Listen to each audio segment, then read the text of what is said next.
based in Indianapolis. We have about 450 employees. We do these types of developments all over the Midwest. We're nearly certain we do more than anyone in the Midwest of this type of development. We currently are working on either completed or in development of 20 projects like this with a total development cost of about $1 billion. All urban infill with luxury rental multifamily housing, a little bit of first floor commercial and structured parking. Here, we're focused on the multifamily component. It's a great, Strasser Village Association. The village is already a great retail market. We're not looking to compete with that. We're looking to complement it. So our current plans are not to do a lot of retail. We think there's a lot of retail already there, and we want that to thrive. We recognize that parking is important, not only here, but really everywhere. So we know that we will be replacing the existing parking in a garage with structured parking primarily, some surface parking, but primarily we expect there to be in the form of structured parking going forward. So happy to talk to you and answer any questions you have about the company, but I thought we'd really let Mark from PDT here dive into kind of his thoughts on the design, and he's the brains on that part. So but I'm here to answer any questions you have for us as we move forward. So.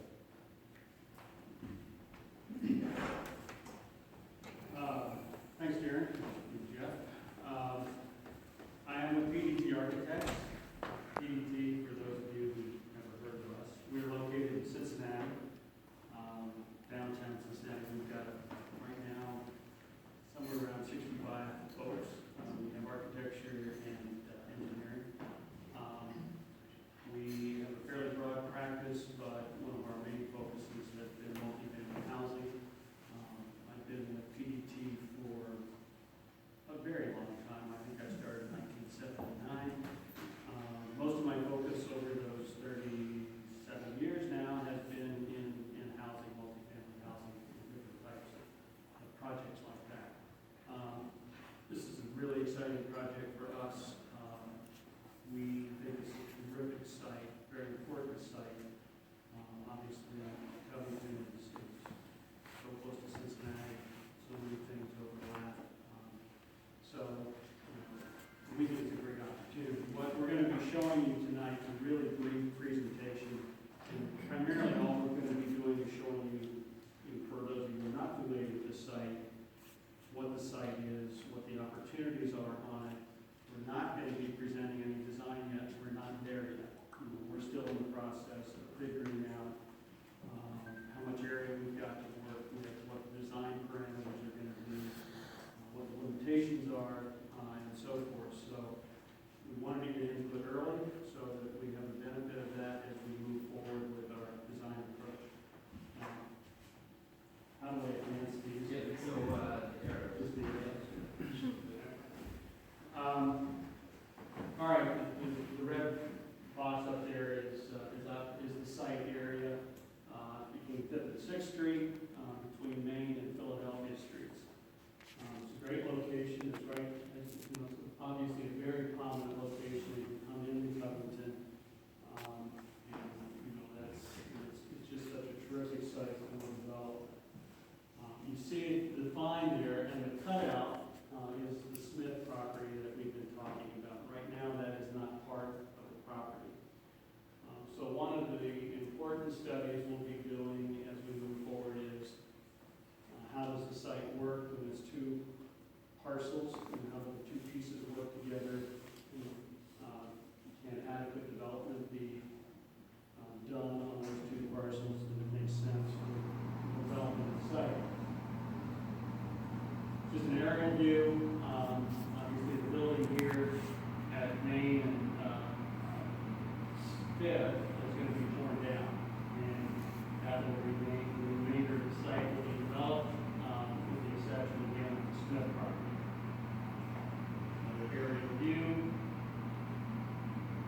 looking north, you see the buildings along 6th Street, and kind of on really half a block beyond that are the two dotted in boxes. And those sort of represent our two parcels with the Smith piece in between. And once again, you get a sense of, kind of the scale of the development that we would anticipate happening back there, just to give you some sense of how these new buildings might relate to the existing neighborhood. A little bit more detail on the site. The majority of the site is zoned CBD, which is Central Business District. We have no height limitations there. There's no limitations on development. It's essentially, there's a floor area ratio of 7. So if we completely fill up the site, the most we could go is 7 stories. We don't anticipate going that high. The parcel below that dotted black line is in what's called a commercial tourist district, which is really what most of Main Street is, with all of the street activities and so forth. Right now, we don't know whether our project is going to overlap that boundary or not.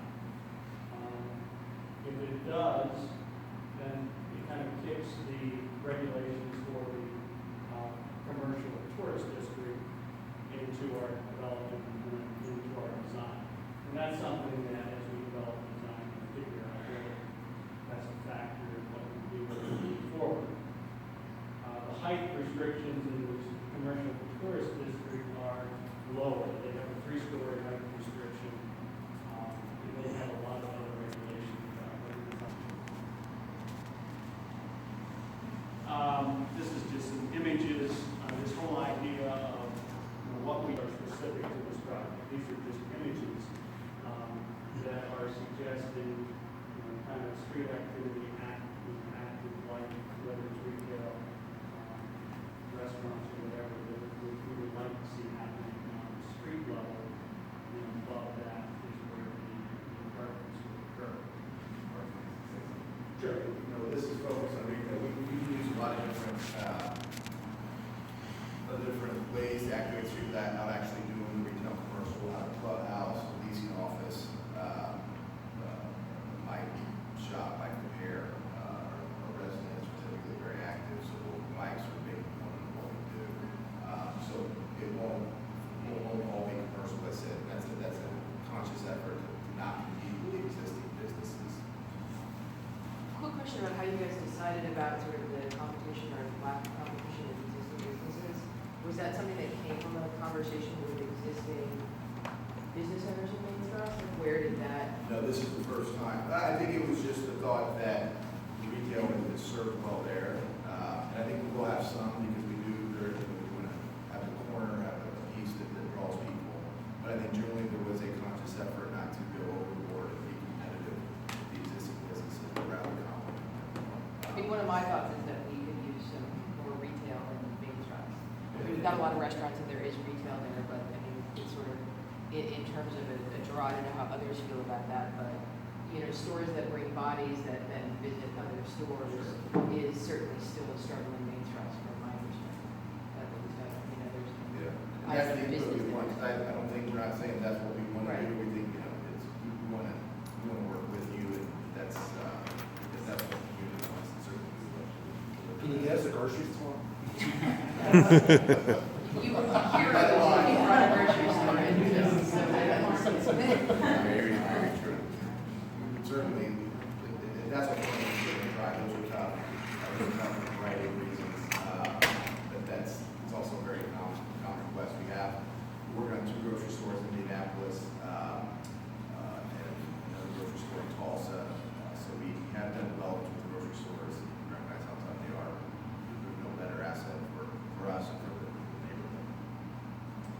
I think that wraps up really the formal presentation. So now we just sort of jumped into to where we were at. So really what we want to hear is, what do you want as a part of this development?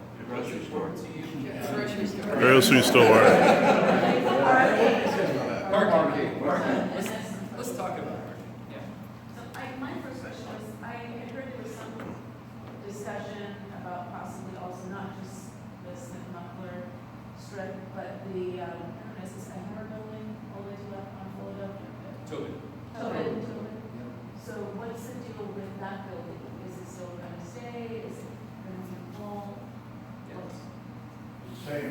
It's not a part of, And how tall are you going to how tall is that? I mean, be? what we're No, trying to I'm do just is- saying, because the I live idea- on Sixth Street, I'm gonna be looking to work on right smack into something that wasn't there before, and Yeah, so the idea would be 4 to 5 stories is what we're thinking right now, because I think what we're trying to get the range of units to be about 75-ish. Yeah, so ideally we between 175 and 200 units, and that's for a couple of reasons. One, just that's for economy of scale. When you think about it, you gotta have one property manager there, you gotta have one maintenance, so the economics get out of whack if you have less than that. And quite frankly, also to really add vibrancy and to really make it at the end of the day, that's generally how much you're gonna need to, that would be about 300 new residents in the area. Our average resident, anyone come over 100,000, so you add that there, and just what we've seen elsewhere is it just makes it lifts the whole area up, so that's what we try to do, so. In order to get to that number of units, you gotta get up to about 4 or 5 stories. So my question is, if 7 stories is the highest you could possibly go, and you kind of indicated you probably wouldn't go that high, how many stories are going to be for parking? How many parking spots does that mean? How much of that is for the neighborhood? How much is for that is for the businesses close by? You know, I work at one of the restaurants around the corner. I see Steven here. He owns a restaurant right there. You know, we have a brand new multi-level fabulous steakhouse going in. We have Commonwealth opening. I mean, we have a lot of restaurants. We're becoming known as a restaurant district. So how much, if we lose that entire parking lot, that's a big deal for the local businesses down there. So how much of that is going to be for and the residents. for the residents and business of the existing community? I mean, I think the idea is replacement plus those that, plus enough spaces to accommodate the new residential, right? So really no additional spaces for the Well- public? Well, so we're not there yet, so we don't know. I mean, the idea is, one thing that's needed all throughout the city is parking. I think we need to, and I've been talking strategically with the Catalytic Fund and others about, we're experiencing a renaissance all throughout the city, and our parking structures are becoming full, and that's a great problem to have, right? So, but we need to figure out, we've got three projects in the offing, 3 residential projects that are all proposing some kind of structure. But that's, if I could just put this out real quick, Yeah. and this is something I really want you guys to take into consideration, is that the parking that you're talking about is the end game, which is awesome, that's wonderful. Where's everybody gonna park during construction? Like because that's gonna take a chunk of time to get this building erected. Right. What are we gonna do during the construction phase? So it's a great point, and we've not, because we don't have final design, we haven't made a final decision, but my expectation and how I see it play out, I'm not a construction guy, I'm a bit of a simpleton on that, but is that we would, demo the main building, which we'll handle, we'll do the demo of that building, and then once that's demoed, that would serve as a parking lot, and then the first thing that gets built is the garage. So I'm not saying that there's not a time when there would be, some spaces, a net loss of spaces while the garage, but I don't know how to solve that. I've been trying to figure that out. And talking to Jeff, it's making people more aware of other parking options in the city and how we do that. But we would work to ensure that the maximum amount of parking is available from day one, and that there never be a time when there wasn't parking available on one of the 2 sites. So is that something that the city would be working with you on in terms of providing other parking options in or around our neighborhood that maybe the city can get involved in? I don't know what the answer is. I'm asking if that's But I something want that's to possible. provide hopefully some comfort in that if the businesses in Main Strasse fail, our project fails, right? There's, with what we're projecting in rents, and, we're gonna be guaranteeing that, and we're gonna have to hit that, or we're in trouble. If the restaurants and the retail and commercial activity that's there today, if it fails, then our project fails. And we also recognize parking is critical to that. So we're aligning their interest in ensuring that there's enough parking, because in order for us to be successful, the restaurants have to be successful. So has any thought been towards the the properties that are across, Fifth Street, that are across like from Popeyes directly, that was the old gas station, that's some development's going in there. And then to the right of that, there's this building that's I guess they sell liquor now at one time. It's been several iterations. There's a lot of land there that could possibly, quite frankly, be parking that could be one flux in this interim, if something could be worked out, but also long term. Because as a resident, from my perspective, I just don't, I mean, until we get to the point of hearing 300 new units, the current units there aren't really enough for business and residential, so I don't know, I mean, things that are going to my mind is there gonna be some dig out, because I know there's a significant basement in there. How much of a dig out? Is it gonna be a 2-story plan, you know, because it looks like you're gonna have to do 2 buildings, I don't know. So for, at least for me, from my perspective, one of the things is parking, and I know you're not there yet, taking some of that into consideration, but there's a significant amount of property to the right of that, just going on the train trestle just before it. That property is owned by the Gallensteins, and they may have some interest to do something with it, but, you know, there's nothing formal at this point. But the only thing I would hazard to say at this point is when you look at where we are now from where we were, say, in 2010, we have a higher class type of problem to solve.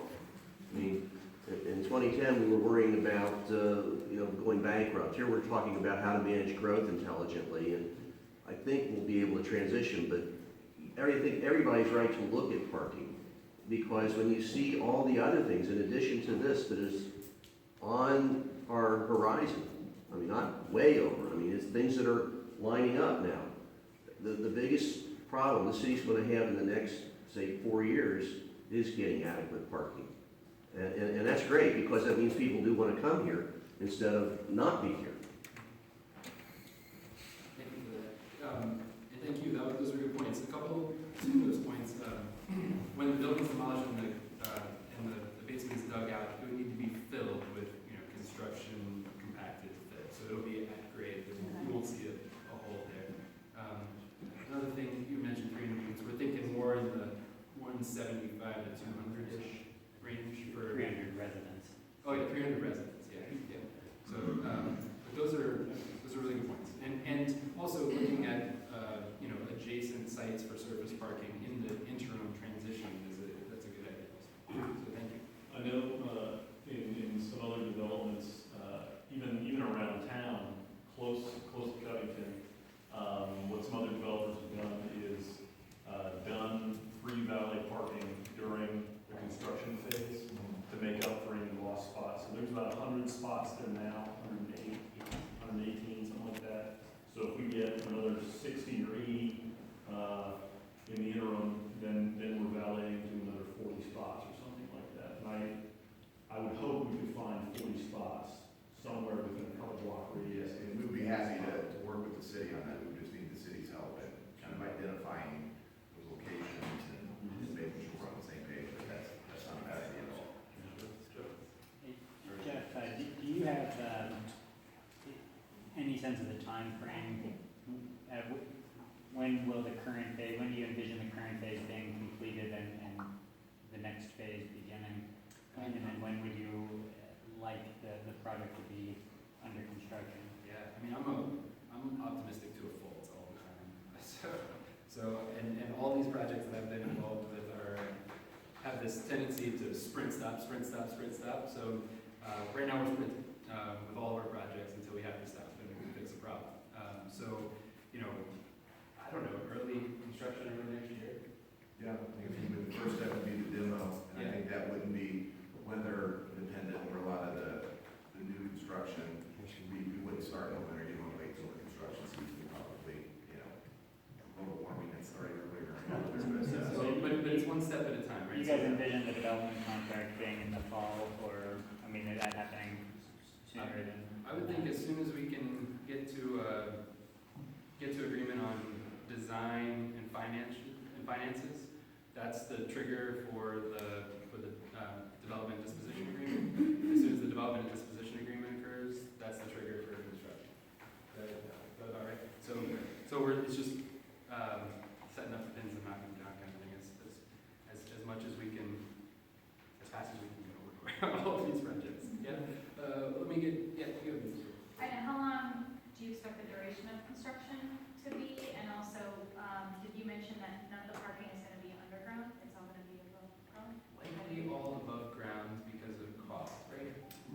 more than likely.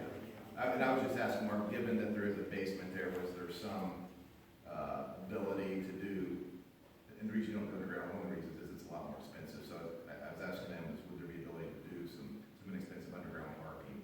And probably not, but it's something we're going to look into. But right now, there's no expectation to do underground parking. We're just quite frankly not budgeted for it. And in the Midwest, a lot of people quite frankly don't like it. So how much of that would be parking? Because you talked about retail on one floor, then 45 floors. Parking in here. Apartments, would that be a separate full structure parking versus Yeah, the lower levels? Quite frankly, there might even be parking in both buildings. We want to replace all the parking that's there plus what the project needs. Typically, these are done what's called a wrap. So you have a parking garage that we wrap in the housing, so you don't see the garage.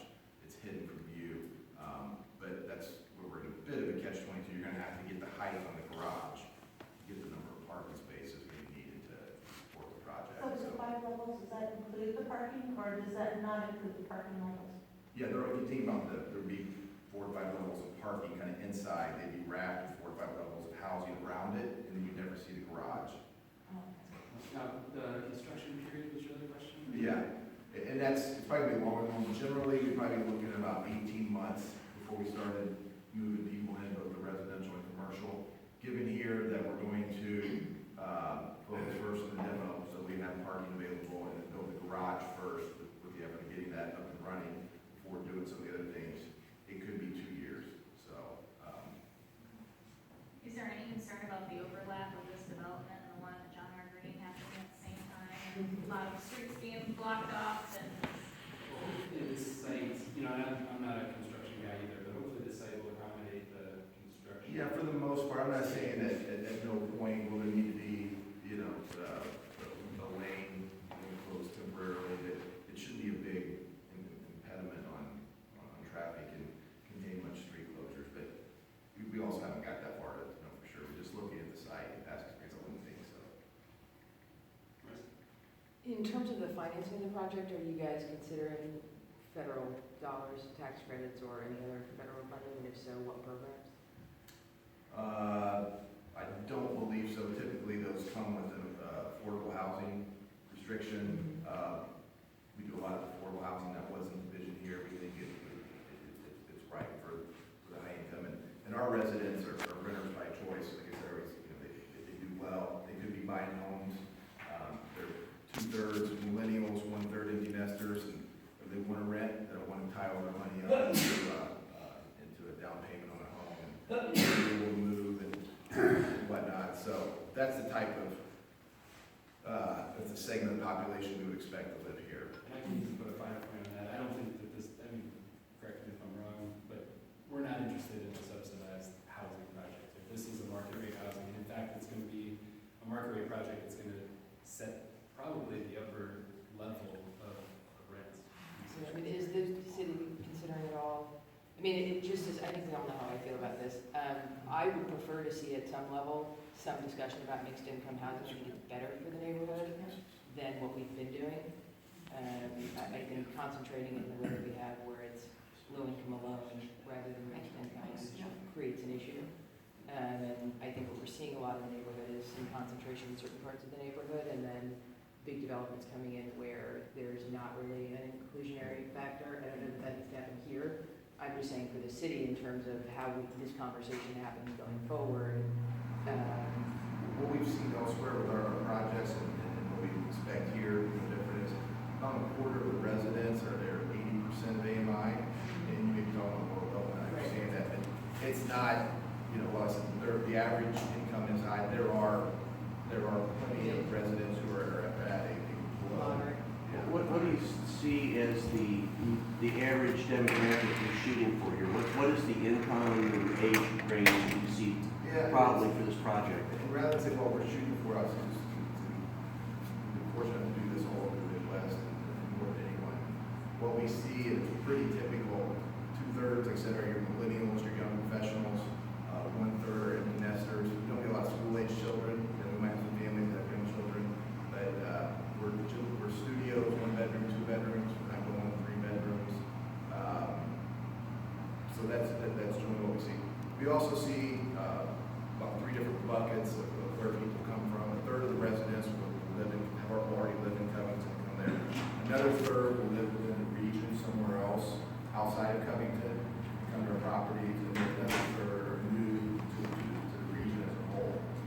expect, if we're gonna have 300 residents, we would expect about 200 of those to be residents who do not currently live in Covington. Will there be any thought put into traffic increase between Fifth and Main? I mean, it's already a high volume of traffic once we get that. Not everybody's gonna have a car, but say what we've got plus increase in residents. Will there be any studies on that, on the traffic flow in and out?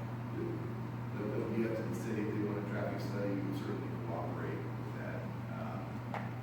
We will look at it at a high level, thinking about, our residents, where they're coming from, where's the best entrance, in order to kind of keep traffic down. I don't know if we talked about yet a formal traffic study, but we'd be happy to be done, so we'd be happy to work with the city. Because Maine is quite busy during rush hour, morning or evening. I mean, it starts around 6, and it builds up, of course, at 9, and then again in the evening. And it's a good thing in the sense if somebody wants to come off home, I would stop and have a cocktail hour and all that. However, we have had several impact accidents at Maine and Fifth Street.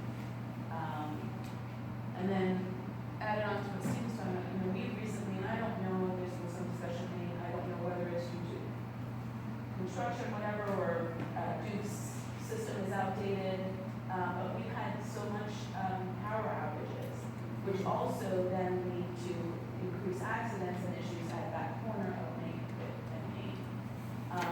So, I think that's something that really needs to be looked at, because from a safety hazard issue, and then when you guys are doing the construction, what you need to know what you're doing in that space. It's not just on festivals or games and stuff that it's busy, all the time at particular hours, and how is that going to be addressed? Long-term, short-term, and long-term. But part of that study also needs to be Fifth Street off the exit, because that also gets backed up really bad. When you're there at Fifth in Philadelphia, because cars come flying off the highway, which it is what it is, and it's not horrible right now. It's bad, but it's not horrible. But you put in 180 units on that corner right there and on that street, the traffic is just going to be exponentially worse.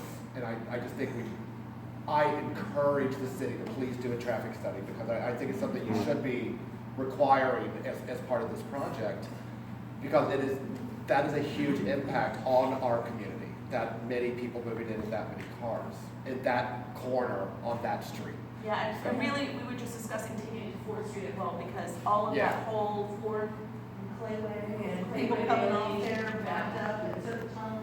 there's runners, bicyclers that go over the bridge, walkers, Yeah, that whole, Yeah. there are people coming off to get their cigarettes and their alcohol. I mean, it's very congested right there, 4th, 5th, 4th, right at the main area, and going up to Philadelphia, just a little bit beyond Philadelphia, when you start going up to, by depths, the other depths down there as well. So, it's, the advantageous parts about doing that as well is, when you're marketing to people coming, how they find it, how they get there, so, Getting back to parking, I'm a resident in Main Street. There's residential parking that is now on-street parking, is that gonna go away, or how gonna work? I really think parking, not just for residents, for businesses, restaurants, bars, really needs to be studied better than it was when this new parking plan was put into effect, because if we're talking 170 apartments, that's over 170, most likely people, cars that are in their cars, and now they're going to be residents too. Great, but where are we all going to park? Yeah, And I think residents need to have as much to say in as the business owners need. And is everybody aware that there's a Main Street parking meeting coming up next week? Next week. No. Okay, well, then I think that was just scheduled. Just like that was August 1st, It was August 1st. Okay. We were just getting this together, so. Let's find out when that is. You said August 1st? August the 1st. Okay, 5:30? August 1st, 5:30. that down, we talk about parking and main streets. So, on that subject, I'm assuming, and maybe correct me if I'm wrong, but any new big residential developments, like this one, or Duplex Square, or any of the others that are on the books now, I'm assuming that they're gonna have parking for their people, and that it's not going to impact, they're not gonna get residential parking permits for the main straw, surface parking at all. So that, whatever parking we have on the south side of Sixth Street in Philadelphia and Bakewell and all of that, it's not going to be involved with these guys at all. So we're not gonna lose any of that. Yeah, but there's still. I know where you're going, I just wanted to make sure that that complication wasn't. I think the idea will be that whatever new big projects are allowed in are additive. Now, this one might end up being just about break even or a little bigger, but as someone mentioned, another project which is, close to being agreed to but isn't there yet, that would have additional parking for the region too. But if there's various other phases of projects that we're looking at developing, or the next group of commissioners that are here that will be doing that, everything's going to have to include not only parking for the residents, but some additional parking for everything. So just real quick, what rent price point are you looking at? I know you're doing studios, 1 bedroom, 2 bedrooms. So I assume these are not going to be $200 a month. So what price point are you looking at for these We properties? haven't completed our market study. I think we would expect to be somewhere between where the Duplex Square project's coming in and probably what you would see in downtown Cincinnati.